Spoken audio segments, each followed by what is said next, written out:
Oh ya Allah. Ibu orang tua Nizam namanya siapa? Ibu siapa? Bu Lisna. Bu Lisna. Ini kan kawan-kawan ada dapat video, pimpinan Komisi 3 dapat video. Apakah berkenan diputar di sini supaya kawan-kawan melihat, tapi teman-teman media nggak diberitakan ya? Apa gimana Bu Sri? Kira-kira?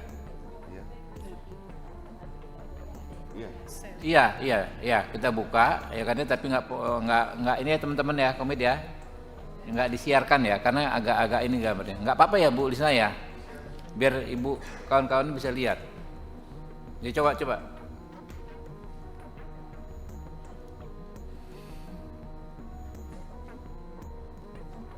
Nah ini Pak, Bu, bisa dibantu, ini apa kira-kira? Ini adalah video pada saat dia di rumah sudah seperti itu, itu kurang lebih tanggal 15. Bukan di kamar ya? Nggak di atau kamar? 16. Bukan di ranjang gitu? Izin pimpinan itu di atas karpet, ya kan, dia cuma di atas karpet, ya di rumah di atas karpet. Ini yang diberitakan tanggal 15 kepada Bu Lisna pimpinan. Oh. Chatnya begitu. Ya Allah. Ada audionya nggak ya? No. Hah? Ini dari orang tua dia ke ibu ini. Simbentes, satu Ya. simbentes. Jadi ini yang merekam ibu tirinya. Kemudian ibu tirinya kirim ke suaminya kirim ke ibu Lisnya. Dalam kondisi begini, nah anak ini dia bilang tolong matikan lampu. Saya serap lalu terang begitu. Tapi kata ibu tirinya istighfar aja gitu. Istighfar tuh. Itu yang dijawab, ada chatnya itu yang dia bilang bahwa masih sibuk, nanti aja katanya, itu ada chatnya kita pimpinan. Oke, nanti di ini. Terus aja. Cisok istighfar ente. Artinya menurut kami Pak, bahwa dalam kondisi demikian parah, sakit parah, anak ini membutuhkan kenyamanan sedikit untuk dimatikan sedikit lampunya, tapi tidak dimatikan. Oke, ini.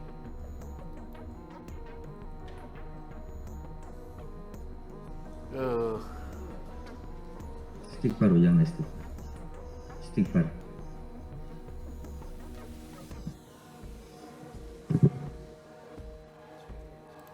Iya, diputar aja terus ya. Apa? Tutup dulu. Itu luka itu ya, Bu ya? Di mata, di Itu bibir. tanggal 18. Apa itu? Lihat dari chatnya itu dikirim dari bapaknya ke, ya, tanggal 18 yang tadi. Semua video itu tanggal 18. Ya, tanggal 18. Coba yang nomor 3 nah itu. Ini di saat yang di hari yang sama ya, Pak Krisna ya? Kan tadi nggak ada begitu. Itu di rumah sakit. Ini di rumah sakit yang ini. Oh ya Allah.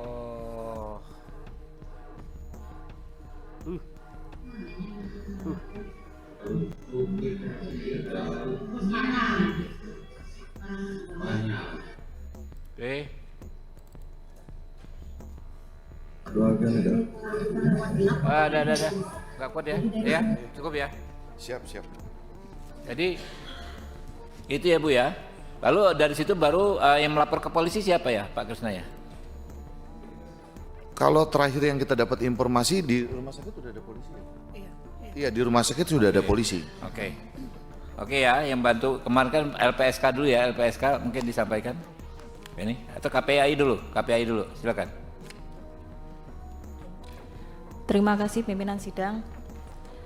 Yang pertama kami mengucapkan duka yang mendalam untuk Ananda NS.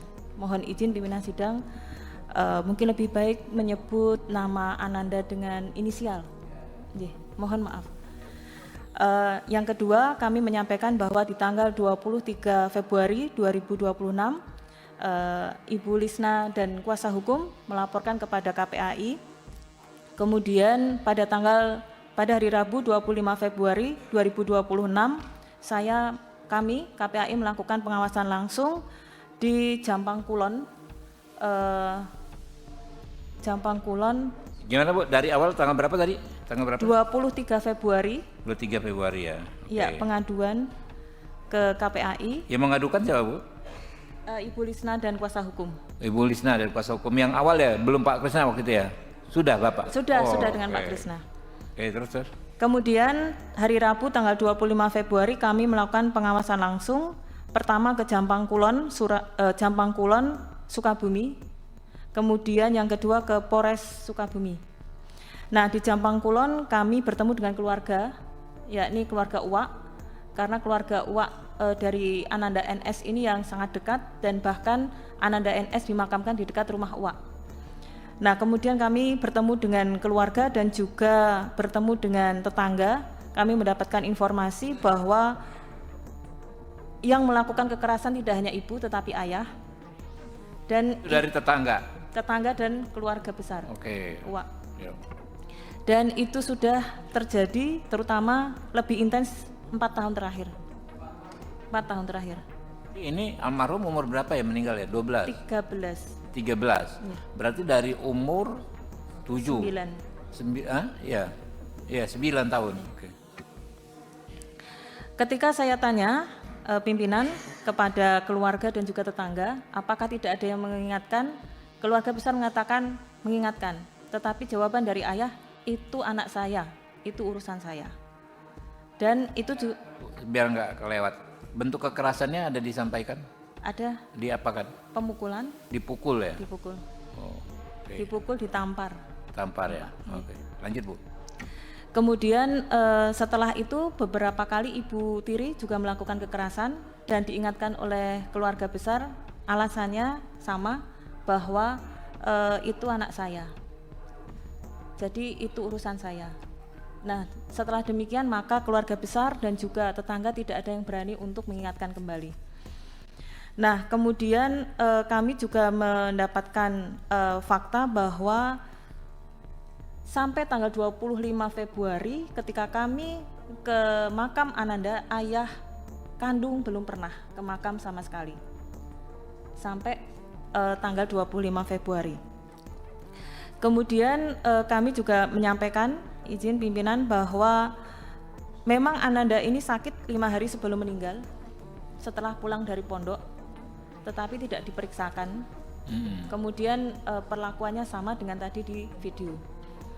Nah, kemudian kami bertemu dengan Polres Sukabumi, kami sampaikan memang kalau di laporan yang KPAI terima ini kan terlapornya adalah ayah kandung.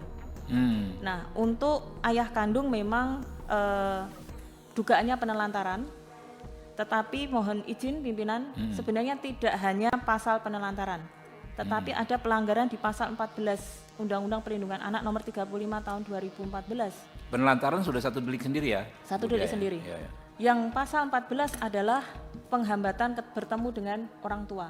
Jadi selama 4 tahun Ibu Lisna tidak bisa bertemu dengan Ananda. Dan di KPAI kasus seperti ini termasuk kasus yang terbesar nomor 2. Hambatan anak bertemu dengan orang tua karena itu adalah hak dasar anak dalam pengasuhan. Kemudian yang kedua, unsur penelantaran ini ada di dalam pasal 76B. Kemudian yang ketiga, tidak hanya penelantaran tetapi seharusnya juga kekerasan, yakni pasal 76C junto 80. Jadi seharusnya ada 3 delik yang bisa disangkakan kepada 3 delik ya? Ya, Satu kepada penelantaran, kekerasan, apalagi tadi kedua? penghambatan bertemu dengan Menghambat ketemu ya? ya, Penghambatan penghambatan anak bertemu dengan orang tua, pasal 14. Oke, lanjut Bu dia. Kemudian pimpinan dan Bapak ini Bapak semua ya, Bapak Dewan yang Iya. terhormat, kami sampaikan bahwa ini termasuk filisida Pak. Jadi pembunuhan anak yang dilakukan oleh orang tua, baik orang tua kandung atau orang tua tiri. Nah, angka filisida di Indonesia cukup tinggi dan mohon izin ini terjadi karena adanya pembiaran dan normalisasi kekerasan di dalam rumah tangga yang terjadi pada anak. Dan terakhir Jadi termasuk kategori femisida nih menurut teman-teman KPAI ya? filisida. Iya, ya. Nggih, filisida. Dan dalam filisida ini selalu ada unsur perencanaan. Oh. Mohon izin. Karena sebelum filisida itu pasti terjadi kekerasan kecil sebelumnya. Jadi mohon izin jika diperkenankan kami ingin menambahkan tuntutan di pasal 30 KUHP pasal 340. 380 berencana. KUHP baru bukan ya? KUHP baru pasal Oh, berapa? KUHP lama, mohon maaf. Iya, KUHP baru ntar Iya, dicek iya, ya. iya. Nomor pasalnya jangan berubah ya. Ya, mohon maaf. Iya, iya. Nggih. Mungkin itu saja pimpinan dan kami mohon maaf belum bisa membuat PPT dan lain sebagainya. Nggak apa-apa. Saya terima kasih sekali Ibu dari Melayat ya, ini demi acara ini ya. Terima kasih.